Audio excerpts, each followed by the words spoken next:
Hello everyone, it's Miss Harris and I'm here to talk to you today about basic SAE stuff. So what is an SAE and then what are the types of SAE? So SAE stands for Supervised Agricultural Experience. So what is an SAE? Basically, it's a project. So it's the experiential learning part of agriculture education. With the classroom, we don't always get a chance to go out and experience all of the cool things in agriculture that happen. So this gives you a chance to really hone in on something that you are interested in. So things that lead to successful SAEs are having SMART goals. So right here, we talk about SMART goals a good bit. You'll hear me mention them several times. I'll probably end up making you write a couple. And another part is that it's conducted outside of class time. And that means that it can be conducted in the ag room, but it can't be during a class. So all SAE stuff should be outside of class. And ultimately, it's to develop and apply your ag knowledge or skills. And if you don't have any ag knowledge, it's fine. That's kind of what this project is, just for you to learn more about what you want to learn. So here on the left, there's something called the 3-circle model. It's got classroom instruction, which is your class time, FFA, which is the leadership portion of ag education, where you do contests and you compete against each other. And then there's SAE, which is your experiential learning. And it's this year, SAE class is going to be outside of the classroom. So it'll be a lot of these different screencasts that I'm doing right now, or maybe worksheets, and you keeping really good records on whatever your project is. So what is a SMART goal? This will just be the very introduction of it. I will have you write SMART goals yourself, but it stands for specific, measurable, attainable, relevant, and time-bound. And sometimes they switch them around a little bit, but that is the model that we're going to use. So it needs to be specific. You have to define your expectations. It has to be measurable. So you either need a quality, a quantity, a time, a cost. You need to be able to measure what it is.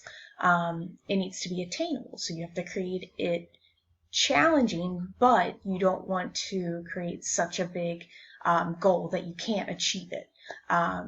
Relevant, so it has to be linked to you somehow, or linked to class somehow, and time bound, so it has to be within a certain amount of time. So let's throw an example out there. Let's say that you're working with a cow and you want to have this cow halter broke by August. So you would set that up so that it's time bound, so you set a time with it. It's specific, so you want to get them halter broke. It's measurable. How do you measure when an animal's halter broke? Well, most of the time you can measure it by walking with them and seeing that they walk with you nicely. Attainable, that seems pretty attainable, and relevant. So if you have a cow and you need it to be halter broke, obviously that's relevant to you. And this goal not only works for class and SAEs, but I use these around my own life sometimes. If I have a goal of something that I want to meet, or especially if it's something larger, I sit down and I try to break it down into these specific areas and make sure that I meet each of these areas to get a good goal that is going to get done, basically. That's the whole goal, is to get all your goals done. So set goal, make a plan, get working, stick to it, and reach your goal. That's kind of what we look for here. And your SAE project may have several goals. It may just have one goal. If you're working for a vet clinic, let's say you have several goals. You want to learn how to take blood, give shots, do x-rays, only if you're 18. And you have all of these different goals, and you got to kind of find a way to maneuver them. Or your whole project might just be figuring out about, I don't know, biotechnology. So it is definitely different depending on what your SAE is. You may have several goals or one. So how does an SAE help you? It enables you to do a lot. The coolest part about SAEs is that you get to pick. So if it's something that you don't like, you can change it. But you want to kind of pick something that might interest you career-wise, or something that you don't know anything about, because it might end up interesting you in a career. So SAE, not only are you supposed to learn by experiencing things, but you're also supposed to be able to maybe look at a career out of it. Sometimes you can learn business skills, life skills. You get the opportunity to explore different areas in different careers. So even broken down even further, because you get to actually get your hands dirty and do the different things. And last of all, it allows you the opportunity to get awards. And I think this is important, but this is not one of the things that I focus on too much when we talk about this class, because that's not the whole point of SAEs. Yes, it is a benefit. You can get proficiency awards, you can get scholarships, you can get degrees, and so on and so forth. There's many things that a good SAE can bring you, but that is not the whole goal. The whole goal is to learn something, and along the way, different awards for your learning can definitely be an incentive to keep going. So, categories. We've got exploratory, research, placement, and entrepreneurship. We're going to go through and look at each of these. So first, looking at placement. That's kind of the easiest to talk about. Placement's going to be a job. So a job or an internship. And it can involve you working on a farm, a ranch, in an ag business, in school laboratories, which would be like our shop. Or in community facilities. Basically, you want some type of learning environment outside of normal class time hours where you can keep track of hours that you do and possibly paychecks. So let's say you work for the local store or local food business like McDonald's. That counts, and you can keep track of those hours. Everybody's got to eat. Food's part of agriculture. So you keep track of those hours, keep track of your paychecks, write down what you do each day, and that fulfills your requirement. Now, there's other placements that you can do. You can do internships where you're not getting paid. You might just go work with somebody. We've had quite a few people that go and work under somebody in different businesses. So they're not technically getting paid for that, but they're getting all kinds of experience from it. So you would just keep track of your hours then if you weren't getting paid. So examples of this. You can work for a floral shop. You can work after school at a farm supply store. Work on Saturdays at a riding stable, work at a school greenhouse, and after school and weekends. And I'm going to go through and show you a whole list of them.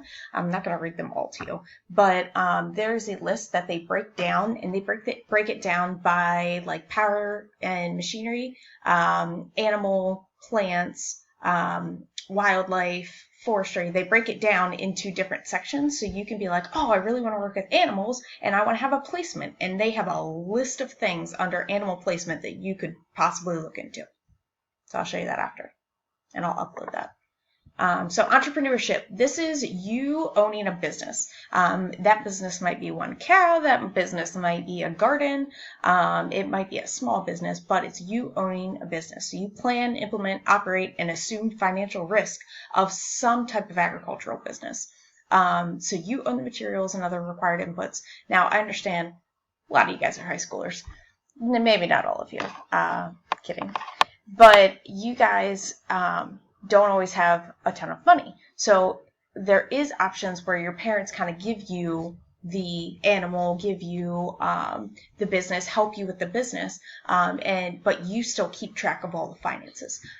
We can definitely get into detail about that later. Entrepreneurship is a really cool one and a really hard one, and I've seen it turn out to be a business for students after they graduate. It's really cool the way that entrepreneurship works. So if you're someone that is business-minded, or if you're someone that might have animals and you want to own one of those animals from your parents, so it's specifically yours, and this works really well for students at show as well. But that is definitely the area you want to look into. So you keep financial records, basically saying what you spend money on, what you get money from, and then you keep hour records. So you have to have time and money in this one. Your money is invested, and hopefully that you turn a profit. The goal of an entrepreneurship is to turn a profit. So if you own a business and you don't turn any profit, that might not be the right one for you.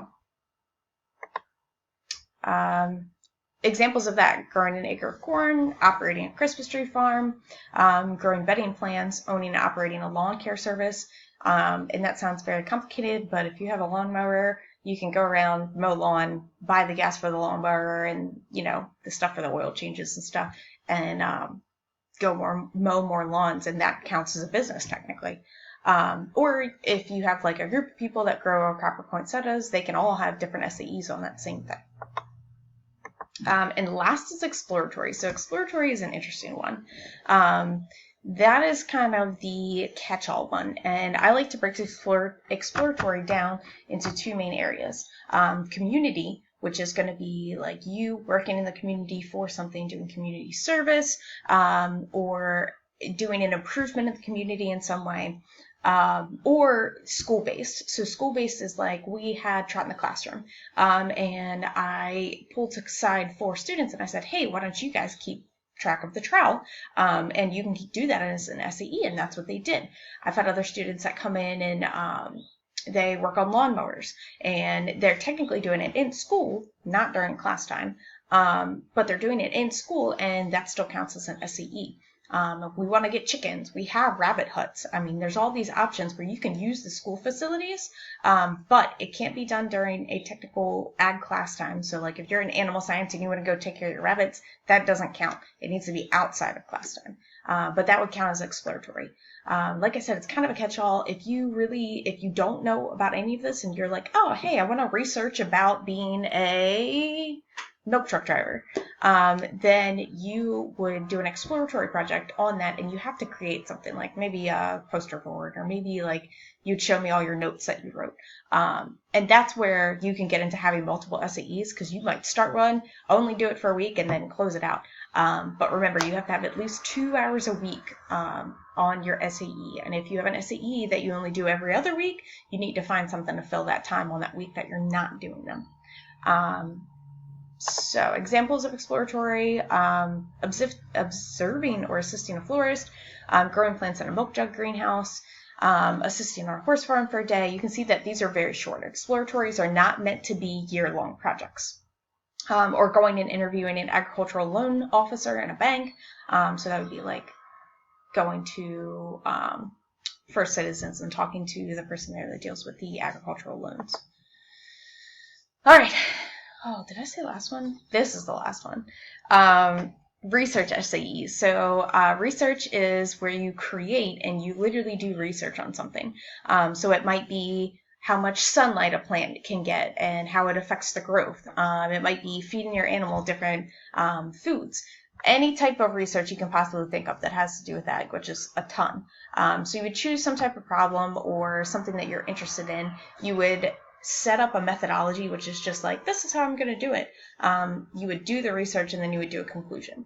And I've seen people do some pretty cool research projects. And another really cool thing with this one is at Midwinter Convention, we do, they have research fairs basically, where anybody that has a research project like makes a board on it, like a professional board, and sends it in, and it gets judged, and you can win awards by getting your research project.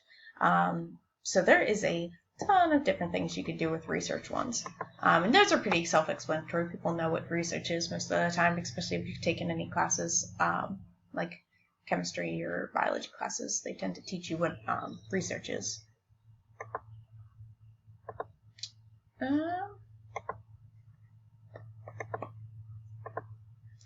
So here gets into the improvement one. This is the one that I was talking about that goes under the exploratory. So this is just like you would improve something. You can improve your house, improve your work, improve your school, your community. You do something to improve an area. And technically that doesn't fall under exploratory, but in this section, they kind of allow it to go into there. So examples: landscaping, building a fence, remodeling, painting rooms, overhauling some equipment, building, recognizing, or reorganizing farm shops. Like I would let somebody probably come in and reorganize our cabinets if they wanted to do that, because let's say they don't have enough hours one week. So it all kind of depends, and that one counts as school-based as well. And we will not look at supplementary SAEs because they don't recognize them anymore. So they do, like, SAE is changing. They're trying to update it to make it more modern.